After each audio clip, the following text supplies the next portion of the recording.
It's 5 o'clock and you're off the clock with B. Scott. Today, we're excited to have as our guest Congressman Bruce Westerman, representing the 4th District of Arkansas. Today, we will talk about issues affecting sportsmen as well as current issues affecting the country. Before we get started, everybody leave a like, subscribe, hit the post bell for notifications, and check us out on Spotify and Rumble. Well, let's get right into this. So, you're from right here and local, real close. Yeah, born and raised in Hot Springs and still live there. Arkansas is a great place to recreate outdoors, and that's what I grew up doing and still love to do it today. So before you got into politics, because I know it's one of them things where now it's harder than ever to be a Republican, fighting off everything that's going on in the world. I think it's easier than ever to be a Republican. Oh, you think so? Yeah, when I see what's happening to our country and wanting to stand up and push back against that. Yeah, it's like us. Customer service is really easy nowadays because everybody else don't want to do customer service. That makes sense. That's kind of what Havoc is good for us. That's what Mr. Congressman is saying. Absolutely. No, that's true. That's true. It's definitely being ripped apart, and we'll get into that. But starting out, what got you into politics? I think I kind of stumbled into it. Give you a quick background. I grew up in Hot Springs. I got a chance to go to the University of Arkansas, play football up there for 4 years. I studied engineering, went on and got a graduate degree in forestry. So I was working in the private sector for almost 2.5 decades. And I kind of got shamed into running for the local school board. And from there, I ended up in the state legislature. And now I've totally lost my mind. I'm in Washington, D.C. One thing led to another. Yeah, one thing led to another. Well, you're obviously helping people, right? You want to help people. And, that's and I think if you ask anybody who goes to Congress, there's some that may not be there for that reason, but you go there wanting to make things better. You want to make a difference. Things. It's kind of like us. We want to make a difference in the boat industry. Well, you do. Yeah. And, we've owned several brands in the past, and it seems like every brand we build, we represent something different. And now we're having an opportunity. Havoc has an opportunity to invite you to our place, and maybe we can make a difference for our customers. And for us, it's about the money. Ducks bring, just like you're fighting for the wildlife, and we respect that. And you're definitely our congressman, we support you 100%. And, together, shows like this and what you do, if we can protect the outdoors, obviously it's a big part of our lives in Arkansas, Yeah, 100%. And it's something that's easy for me to work on. Because you enjoy it, I enjoy it. I'm That's motivated about it. It's probably like it's easy for you guys to work on the latest boat design because it's something you're passionate about. That's right. So, growing up, my recreation really was hunting and fishing. That's what I did for fun. It's still what I do when I have spare time. So getting the chance to be the chairman of the committee in Congress that is over all of our natural resources, it's over the U.S. Fish and Wildlife. So, anything hunting and fishing associated with the federal government, my Natural Resources Committee has jurisdiction over that, which gives me an opportunity to meet some really interesting people and find out a lot of stuff I would have never known about had I not had that opportunity. Absolutely. Like us building boats, a lot of people say, y'all build some really good stuff. That's because we get out in our boats and we use them and, we'll go fishing and we say, we don't like this. Let's change this. Let's do that, And I believe that's what makes Havoc what Havoc is today. But we got several pictures of you killing turkeys and fishing and enjoying the outdoors. That has to be awesome to be able to have that kind of background and also represent something you're fighting for. Yeah, and to realize how blessed we are here in Arkansas. That's because right. We've really got it all other than catching a saltwater fish. Yeah. You can just about do it all in Arkansas. Yeah. There's some of the big species that you can't really hunt. But on the earlier podcast, we talked about, especially the last podcast, Arkansas Game and Fish, we talked about some of the disappointments of the programs that we have to go out of state to kill bigger deer, catch bigger fish. And, he came back with some really good comments that they're putting in some programs for the fish, like D-Gray, like Watchtaw and all them. I like to go bass fishing and catch big bass. We do a lot of catfishing too. But I was excited to find out that there is actually programs you guys are working on to support us in outdoors. So I'm excited about all that. Especially for the future of the sport, For our kids, for our children. Yeah, putting things in place is always great whenever you can ensure that your kids and your grandkids are going to get to enjoy the same raising you did. And also, we got to have something to sell boats to, right? We have to, we talked earlier about 80, 90 employees here, we have definitely pay out. Havoc, we pump out $3.6 million in the local economy. That's a big impact right here. Yeah, right here in a small town of Fordyce. And we have a lot of small banks that support us, and Fordyce Bank and Trust. We also got one in Arkadelphia, Citizens Bank. So we have a lot of banks, a lot of local businesses that support us. We buy our trucks here. We buy all of our tires here. So we try to support our local our local town. Whether you washing trucks, whether you sell tires or diesel, we buy over $200,000 worth of diesel. Yeah, and I think a lot of people who haven't been in business may not understand just how far and wide the effects are for a manufacturing facility like you've got here. Somewhere somebody's mining bauxite and making aluminum. That's all being shipped here. All the equipment that you have to buy to build the boats. The trailers and the parts and the motors and the trolling motors and the depth finders and all those things that we like to see. You're supporting a wide web of business, and it's more than there's plenty happening right here in Fordyce, but it's far-reaching the impacts that you have. Absolutely, all over the nation. Yeah, and then people buy those boats and they participate in a $1 trillion outdoor recreation industry here in the United States. So, that's right.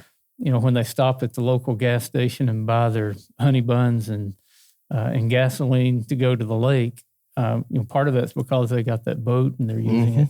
That's right. So I will say though, with all that being said, it's getting harder than ever as well. Due to the inflation and the way everything's going in that department. It's hard through the COVID pandemic when nobody could get materials or components to boats. Like for example, jet motors. We couldn't get the jet drives from California to get fully rigged out jet motors. That shut us down for a little bit on our jet department. Yeah, it definitely did an impact. The COVID really hurt us pretty bad.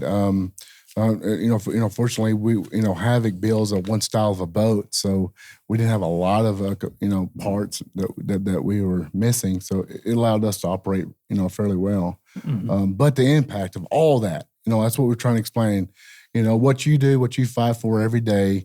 A lot of people don't understand what that actually does for the state. For many and many of people that gets paid. All these, whether you're sweeping the floor, whether you're bending parts or whatever, the stuff that you represent is representing us too.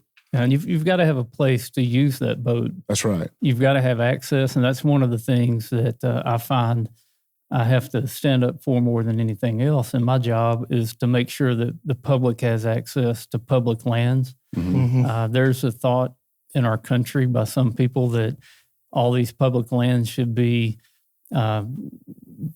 preserved. You can't really preserve public lands, but their idea is you wall it off, fence it off, and you don't allow people to go in and disturb the natural So they beauty. want to leave it just completely untouched. Yeah, and we see the results of that with the catastrophic wildfires out in the West,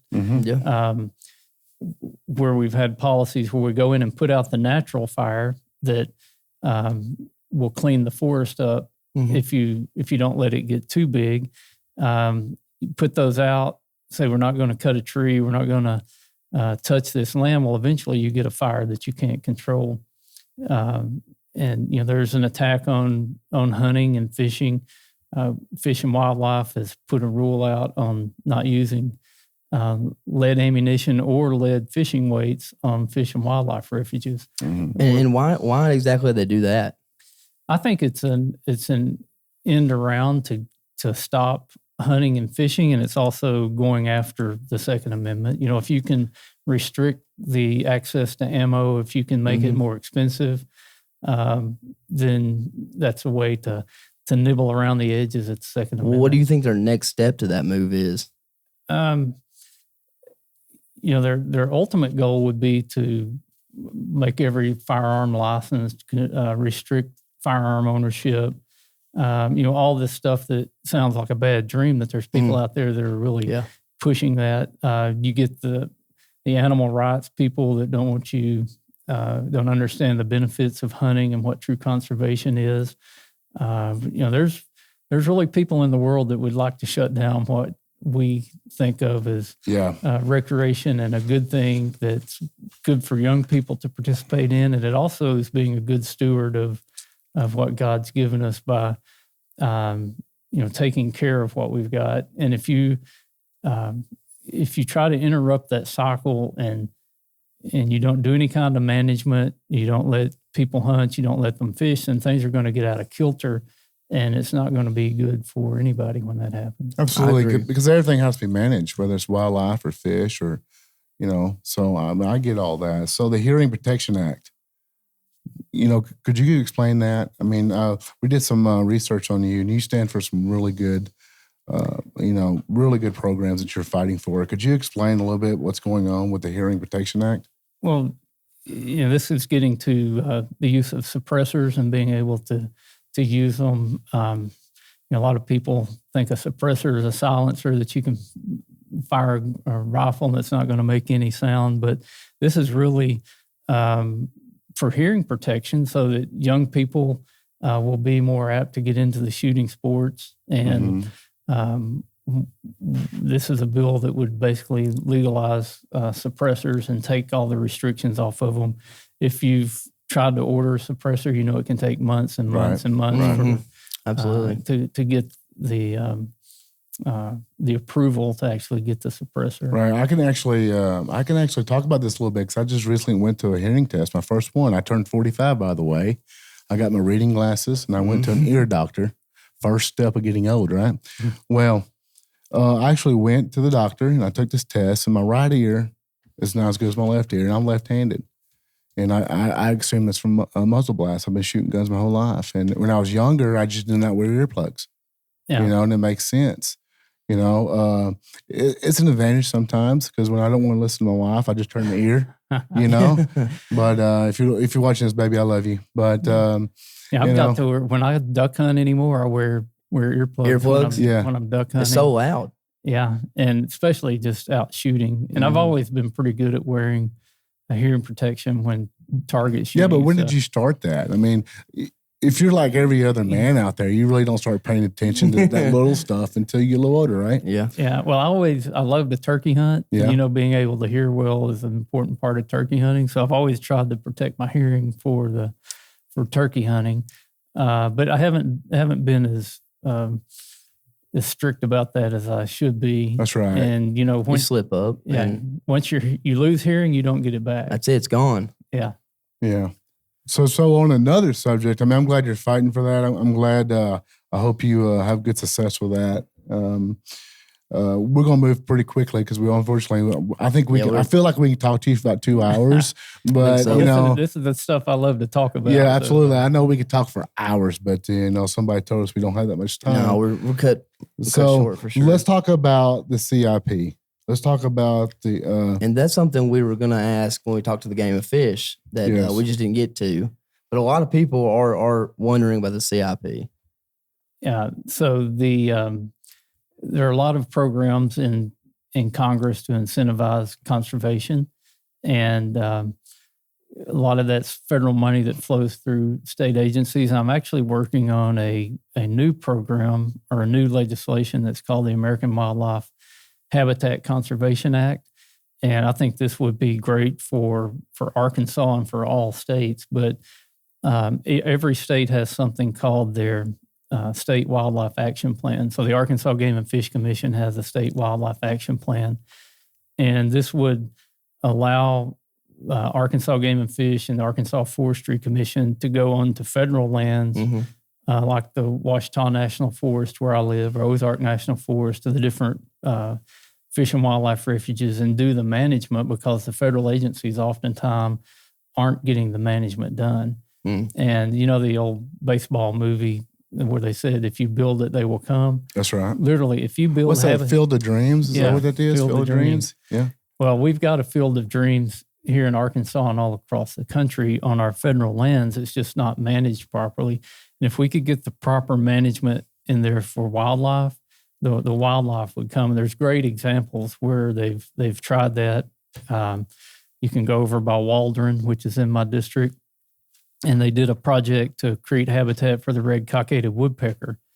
And when they thinned the forest and do controlled burns, and sure enough, they're now trapping red cockaded woodpeckers off of those sites to move them to other sites. But the other benefits were the amount of wild turkey population increased, white-tailed deer increased, quail increased, songbirds, and you got a flush of new vegetation that the seeds had been in the ground for like 100 years under the leaf duff. But when you thinned it out and let sunlight hit the ground, you had this happen. I contend if we would manage the whole national forest, Ouachita Forest like that, and the Ozark to some extent, we would be the turkey and quail hunting capital of the country. Oh, That's really? how much potential is there if we just utilize the land that we have. So I mean, is the federal guys paying any attention? Are you able to get their attention? Yeah, I've got a bill in Congress, so I'll get their attention, and I think we can. One thing that the Game and Fish talked about was that they're outsourced to about 550 employees. Is that the right number? Yeah, I mean, I believe it's something you look back at the podcast and see, but they said they were pretty much out of employees to manage more of their obligations. Maybe? So I'm wondering I guess my question is, if you were to outsource some of the federal land like that to the Game and Fish to manage, would they get increase of employment? Would they be able to do it? Yeah, well, they could use contractors. They wouldn't have to hire more state employees. They might need to hire some more, but this program would generate revenue, because what they did on that red cockaded woodpecker side was when they thinned the timber out, they were able to sell some of the timber that paid for the management work. Right. And that's the same thing we would do in this program. When they thinned it, they could sell the timber and put it back into the management program. So they could go, they wouldn't necessarily hire logging crews and wildlife biologists and foresters, but they would contract with people that are out there doing that work. So for everybody watching, so that would allow the Arkansas Game and Fish to get more money, or it would allow the private owners of the land get more money? Well, it would. The money would just cycle back into the fund to do more management. I got you. And this would also be available for private landowners, which I think is a big deal. So you think of how many people that have 20 acres up to maybe 300 or 400 acres, or maybe 600 or 700 acres, and they've got that property because they want to hunt on it, and they've never really done any management. Well, if you had this program in place, it would help them. The Game and Fish and Forestry Commission could come out, look at the private land and say, we can thin the timber and put fire trails in and burn, and we're going to take whatever it costs to do the work out of the sale of the timber, and you get to keep what's left and selling. So that's the incentive for the private landowner. Yeah. And then basically it's just building habitat. Exactly. More habitat for all the wildlife. I get it. That makes sense. Yeah, I mean, it's definitely good work, and I think hopefully we get Arkansas Game and Fish back on here and let's talk a little bit more to them. Yeah. And definitely learning a lot. I mean, we learned a lot about you today, matter of fact, Because most people just studying. Most people that talk about the CIP, they're just afraid that they're going to take all this private land and dump a bunch of money in it, like as far as the waterfowl hunters go, right? To where the private land will be holding all the ducks, and you'll see less waterfowl in the timber, the public land, the places that all these guys go to hunt public. Yeah, and you're talking about some existing programs there. Yeah. I'm talking about a new program that be more available to the broader public. When you look at the waterfowl issue in particular, there's a lot of things that have happened in the state. We've gone to this zero sloped rice fields where they don't have to put as much water on it. and you see people draining rice fields a lot sooner than they have in the past. But you've also got an issue up in the Dakotas. It's called the prairie potholes. This is where the ducks go to breed and hatch their young. We've got to take care of that habitat up there as well. Right. Yeah, they did mention that. Yeah, from my understanding, there's little to no management in the area. Well, there's some, and organizations like Ducks Unlimited and Delta Waterfowl are doing things to conserve those nesting grounds up in the north. But it's a combination of all of that with these migratory waterfowl. I got you. And we need, whether it's public, private, or in between, we need more winter weathering habitat here in the state, because as these fields are dry in the winter, it's just fewer places for the ducks to stop and rest. And if you have a duck camp that you've really managed and you've got plenty of water, got water and food on it, the ducks are going to go there. That's right. That's right. And that's another problem we get into is it's not just the habitat, but it's also the water on the trees in March. And that's a huge problem. Just trying to save our timber. Yeah, and that's I've also got the distinction. I'm the only forester in Congress, so I went to graduate school for forestry. That's right. That's right. And these trees can handle a lot of things, but they can't handle water on their roots when the buds break. And tell us, everybody watching. Tell us you got a plan. Yeah, the plan is to do the management and empower people to do the management. With water, it gets real complicated because the Corps of Engineers gets involved. In engineering school, they say that the two rules of engineering is water flows downhill, and if it doesn't, get a pump. Mm-hmm. So it's not real complicated, but you got to have a place to dump the water. The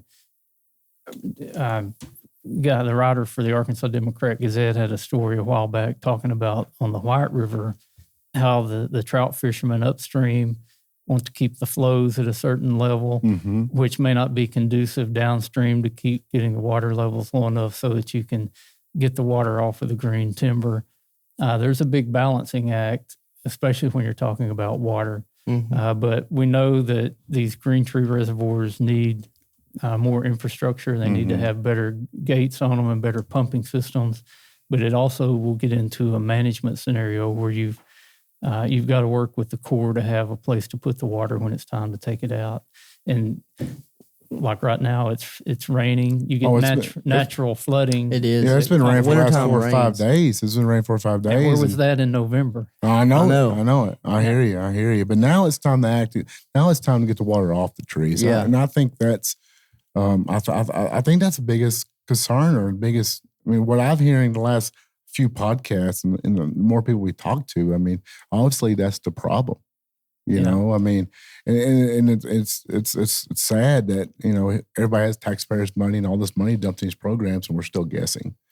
Yeah, and that's just an issue, I think. And not every tree is the same. Not every tree is the same. Every situation is different. I get it. You want those red oaks, the Nuttall oaks, the ones with the small acorns that the ducks like to eat. Yeah. And there's also been a lot of research and some guys in Arkansas doing work with native vegetation and vines that produce smaller mast crops that I've seen some fields that have been planted in this stuff that the ducks prefer that over rice and milo and things like that. Right. So I think a lot of it's getting back to what was here before we came here. But agriculture is an extremely important part of getting ducks here and holding them in Arkansas as well. Well, it's important to get water on the ducks in duck season, and we talked about people getting unhappy, and like I told somebody recently that I had a bad deer season last year. I didn't kill a good deer. So, you're going to have good seasons and bad seasons, but knowing that you're working, what you're representing, and that's more what we're going to explain is what you represent to the people. Yeah. And we believe that you're fighting for us and fighting for our livelihood here. Absolutely. Well, we've got the land mass here in Arkansas, and I promise you, if we manage it right, we will have wildlife. And it gives me something to focus on. Keep- and to Keep work fighting. with. fighting for it. Keep fighting. Keep fighting. We definitely support you. Havoc supports And you. it's not only the wildlife that we support you on as far as that goes, the Schedules Act. I respect that you're fighting for that more than anything. Would you like to explain a little bit about that? Are you a veteran? No, I'm not, but I my believe dad in- is. My father is. Fort Bragg, North Carolina, 82nd Airborne. Yeah. He jumped into Panama and he went to just cause down there, and he's fought several wars for us. Well, this has been. I do have a military background. And well, thank you for that. And I never served in the military, but I have a great respect for people who do, and learned a lot of things about the VA once I got into Congress that just shocked me. How when people, they sign the line to go up to giving their life to defend our country, and we say, okay, we're going to give you these benefits down the road. And it's amazing the struggle that some veterans have getting their benefits. Yeah. Getting a timely appointment to go see a healthcare provider. Yeah. And it shouldn't be that way. I've got a guy on my staff who is, he's in the Arkansas National Guard, and he works with my veterans and military issues. And he's full-time doing that, trying to help veterans just get the services that they deserve. And that Schedules Act is a bill. I hate that we even have to do it, that Congress has to say, okay, VA, get our veterans in and let them have an appointment in a timely manner. But that's the kind of... Well, they didn't mind when they went off to war. No. They didn't mind when these people went to war and fought for their country. And you watch all these videos of these people coming home, their kids run to them, they ain't seen them in a year. It just tears me up. Yeah. Because you know why it tears me up? Because I was the same kid when my dad was young. Yeah. So I remember, my dad getting shipped off to Panama, getting shipped off to Saudi Arabia, and not coming home for a year, missing Christmas and missing the holidays. When he comes home and he lays in bed and he hears a Huey helicopter popping over the roof, and he wakes up in the middle of the night, because an Apache, blew the whole battalion up, I mean, I get it. I think a lot of people need to watch war movies. Yeah. To understand what you're talking about, what you're representing, and what these people are feeling. But when they do come home, then we need to take care of them. Absolutely. You all are in business, and probably the best advertisement you can have is a happy customer. That's right. Tell somebody else. We're having a hard time recruiting young people into our military right now. Yeah. And if we're not treating our veterans right, what kind of advertisement is that to young people? That's You're horrible. 100% right. It's horrible. Yeah. They need to grow up loving the flag. They need to grow up and understanding why they can do what they do is because of people fought for our country. And it's sad. It's sad that these kids don't know the history of what really went down. And what's really sad is history will repeat itself. Mm-hmm. Yeah. It's sad. I got a tattoo, We the People. Do y'all got a picture of my tattoo? We got an American flag, We the People tattoo on my arm because I really believe you can see our set. We don't play around with the American flag. We love the Statue of Liberty. Oh, yeah. So when I was doing research and learning about you, it's like, man, this guy is awesome. Well, I appreciate that. This past summer, I was able to go out to the South Pacific. We have these, they're called compacts of free association with the island countries of Palau, Micronesia, and the Marshall Islands. And these are very, very remote places. And it's where a lot of those battles in World War II were fought on those islands. So we were out on the little island of Peleliu in Palau. And you're talking about watching war movies.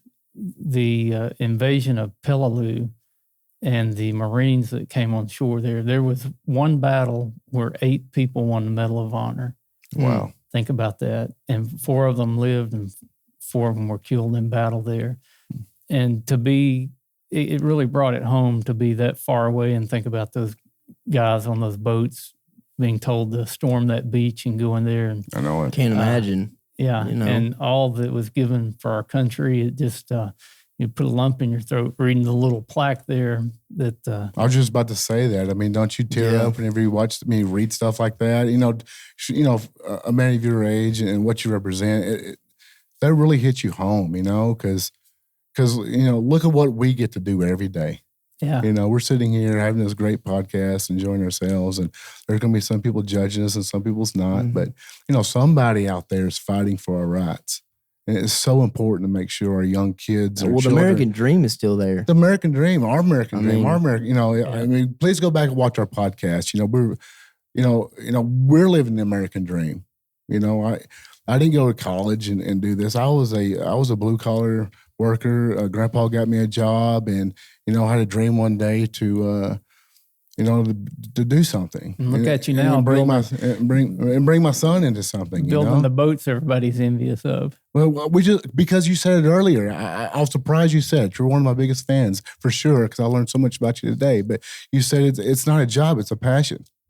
And when it's a passion, you speak from your heart and you do what you need to do. And I think that's just wonderful. I think that's wonderful. Mm-hmm. And let's tell everybody more about what he represents, because this is good stuff, Let's talk about the Democrats' failed energy plan. Let's talk about the electric cars, getting rid of LPG. How long do we have? I don't know. But, I heard they wanted to put electric motors in tanks. That's not going to work. But broadly, energy policy should be three things: reliable, affordable, and as clean as you can make it. That's right. And we're living in a world today where they're trying to make it as clean as you can make it, and the heck with the reliability and affordability. You're right. And that's going to be bad for our economy. It's bad for our national security. The Biden administration has just a full-out frontal attack on our energy resources here, banning production on or trying to stop all production on federal lands and federal waters.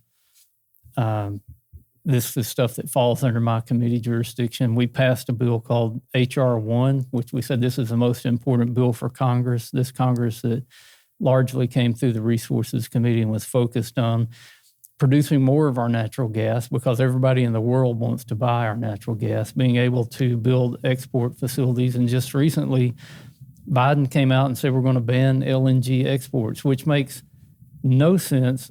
Absolutely, however you look at it. If you want to look at it from an environmental standpoint, our gas is cleaner than any gas in the world. The gas Putin produces is 40% higher carbon footprint because of the inefficiencies in the way they produce it than what we produce.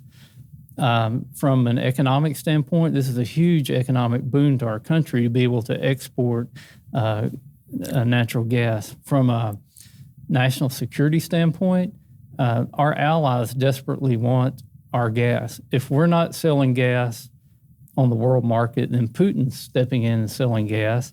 The price is going to go up higher. It's going to give him more money to fund his war in Ukraine. For the life of me, I can't figure out why they've got such a hatred towards American energy. And at the same time, they're saying we're going to electrify everything. Everybody's going to drive an EV. Well, you've got to have a tremendous amount of mining elements and minerals to build electric systems and electric cars. And this administration has attacked mining just as hard as they have attacked energy extraction. So it doesn't make any sense. So it forces us to be more dependent on China, who's gone around the world and hoarded the minerals and elements that are required to do all this electrification. In 1995, we produced 3 times more copper than China, and we produced more steel than China. Today, China produces 12 times more steel and 10 times more copper than we produce. That's crazy. It's insane. Lack of leadership. Lack of leadership. And I mean, even another thing that's going on right now is absolutely going crazy is the border. Oh my God. What is going on there? I was down there last week. We did a field hearing in Tucson, actually south of Tucson, a little town called Sierra Vista, about 20 miles off of the border. I wish every American could go see what I've been able to see on the border, because I think it would easily be the most important issue that we will be working on if the general public really understood what's happening. You see on the news in Texas and Eagle Pass and McAllen, the thousands and thousands of folks coming across the border. Try to put this in perspective. In 3 years of Biden, there's been 8 million illegal immigrants come into our country. That's almost 4 times the population of Arkansas. Where are they living? How are they being educated? Where's all this? Well, it's coming from the American taxpayers. I mean, it's taken away from opportunities that the Americans have. And I've been there and I've seen the people coming up to the Border Patrol agents, and it's like they finished a marathon. They're cheering, they're clapping. They know they've reached their goal, that the Border Patrol agent's going to put them on a bus, take them to be processed. That's in Texas. You go out to Arizona, and the reason, so the Natural Resources Committee, again, we have jurisdiction over federal lands. 80% of the Arizona border is federal lands. We haven't heard hardly anything about what's happening in Arizona. Now, when somebody crosses the border in Arizona, they're wearing camouflage with carpeted shoes. They're usually crossing at night, carrying backpacks, and they're usually young single males in groups. 2020, they apprehended 60,000 people in the Tucson sector. Right now, it's 10 times that, 600,000 a year that they're apprehending, coming across carrying drugs, human trafficking. These are bad people that are coming in on the Tucson sector. Absolutely. The Democrats are pushing for it too. I mean, has the Biden administration got any plan of action for that, or are they just going to sweep it under the rug? He has full authority to close the border. He could say every border in the United States is closed today. He could say the Tucson sector of the border is 100% closed. He has full authority to do that. He came into office and intentionally started reversing every one of Trump's policies, just, I think, because they hated Trump so badly. But the Remain in Mexico policy, he did an executive order that did away with that. The catch and release, he reinstated that. When they apprehend somebody, they give them a court date that's 10 years out. That's 10 years. That's how far backlog they are right now. Isn't that insane? That's crazy. That's crazy. You know, you talk about Trump, you know, a lot of people didn't vote for Trump or says they didn't, whatever it is. I don't know. That's a whole different podcast. Yeah, but, it is. You know, a lot of people just doesn't like Trump for Trump. I mean, you know, I always tell people, look, I might not go eat dinner with Trump. You know, he might not be my people's. You know, I might not go duck hunting with him or deer hunting with him. But, you know, we didn't hire him to go eat dinner with him or like what he says. We hired him to run a business. And I think a lot of people don't realize that the U.S. economy is a business. And if you don't have the man that can run a business, we can't make money and do what's right, you know? Something else Trump did, he put very high-quality people in the cabinet secretary positions. Mm-hmm. And you look at these cabinet secretaries and the people Biden has around him, and they're what you would call a classic clown show. I mean, most of them are not qualified to do the job. That's right. They got put there because they checked some box, and it's really showing. Yeah. How does that even happen? I don't know how it happens. How does it even happen? Well, it's a man that's doing what he's doing without a passion. It goes back to passion and what he actually believes in, and it's just sad. I mean, we can talk for hours on this, but it's sad, and I hope it changes in November, and I think it's going to, for sure. I know it's definitely going to change in November. Something's got to change. Yes. I mean, I think it's getting to the point now where you know it's bad whenever you hear something crazy, and it doesn't even shock you. Yeah, you just write it off. Well, you know, it affects all areas too. We're talking about hunting and fishing, outdoor recreation. We've got an issue we're facing right now that we've got it shut down for now. But let me tell you what's happening.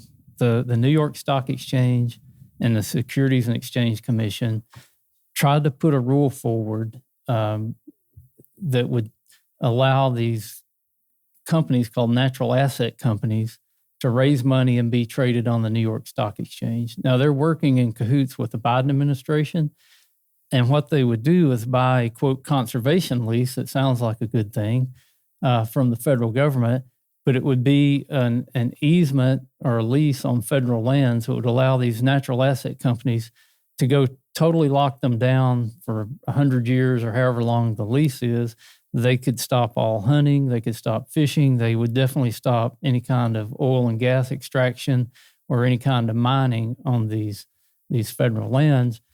And with them being on the New York Stock Exchange, you could have foreign countries invest in these natural asset companies. So take northern Minnesota. We got our largest deposits of cobalt, nickel, platinum, and palladium. and these huge copper deposits on federal land in northern Minnesota. The Trump administration kept the process going on the permitting so that we could mine that. The Biden administration came in and shut it down. If you had one of these natural asset companies and an administration like the Biden administration, they could go buy this conservation easement and they would have total management control over it for the foreseeable future. So if you're the Chinese Communist Party and you don't want America mining cobalt in northern Minnesota, you go invest in this natural asset company, let them go buy the lease and shut it down. Oh, Sarah Huckabee's fighting for that too. I mean, she's saying no. Yeah, which is awesome. By the way, we're a big Sarah Huckabee fan too.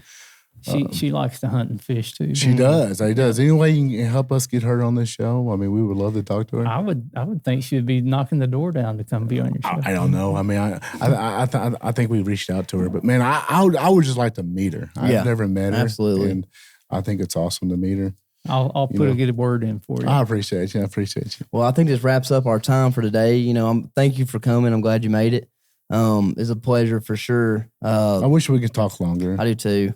We didn't hit everything on sheet, but I bet you we'll hit it next time. Well, you got a great setup here, and I appreciate you giving me a chance to come in and talk about fun stuff. Will you come back for another podcast? You bet. I know where you are now. You know, I visited your old factory, and you've done moved up and built a big studio. That's right. If you want to go hunting or fishing, just let us know. Yeah, I mean, let us know when you need a Havoc.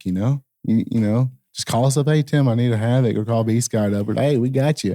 You want a fast one, slow one, what you want? We got it, And just let us know. But I wish we had more time. My buddies are getting all these boats with the spot lock on the trolling motor. Oh, yeah. Hey, we got all that. Oh, yeah. You just let us know what you need, crappie fishing. That and the live scope almost makes crappie fishing. Oh, man. Yeah, I mean, I do. Hey, I love live scope. Just real quick, can we talk about this real quick? We got enough time? Okay. All right. I love live scope. Okay. I got a live scope, like crappie fish. I got another one on my trolling motor. I scan for bass. That's fun. But I do think, please, guys, don't beat me up on this. Yeah, it's going to be a lot of people are going to get upset about this. But I think we need to get prepared for all the crappie getting took out of the water from live scope. Because you can go in there, you can go to a brush pile, and you can see them, and you can target that fish. Don't outlaw it, but God, and pull the biggest fish out of that brush pile and leave that brush pile. But I do feel like Arkansas needs to get prepared for what live scope is doing to our fish, because it does make it a lot easier. I just want to throw that out there. And guys, I'm telling you, don't beat me up. I love live scope. I got it all over my boat, okay? But we do need to protect what we're doing. And so I can tell you another part of that. I grew up, and still today when I get time, I do a lot of fishing in Lake Ouachita. So there's no telling how many brush piles I've helped build in Lake Ouachita. And it went from you pick out 2 trees and a spot on the bank, and you kind of triangulate where your brush pile is, and you drive over it with the flasher. Well, now you go do all that work to build brush piles, and people just are fishing, hitting the GPS. We actually got, and you look at them, and you look at them in their boat, and this is what they look like. Right, it's looking straight down their screen. And I'll be honest with you, I mean, back there in our maintenance department, we got about 30 brush piles built. There's at least 30. So we got kind of slow this winter. Right after Christmas, we're like, hey, we had all this PVC pipe, and I had a bunch of blocks. So I said, let's make some brush piles. And the maintenance guy's looking at me and say, this ain't boat related. I said, well, of course it is. Because we need to go catch fish, take pictures, in our boats. I mean, I like marketing. The way you think. It's marketing. Yeah. So we do actually got brush piles built on this facility for crappie and everything else. And it comes back to habitat. Even in the water, you build a habitat. We're doing our part. We're doing our part. Some Havoc habitat. So, everybody that watches this podcast said, hey, Havoc's about to put out 50 brush piles. We're not going to tell you what lake it's on, but we are definitely going to put some brush piles out. Man, it was a pleasure to meet you. My pleasure. Thank you for having me on. And it was a pleasure. Look forward to coming back. I'm so excited. Absolutely. Everybody leave a like, subscribe, share it, hit the bell notifications. Check us out on Rumble, YouTube, and Spotify. Catch us later.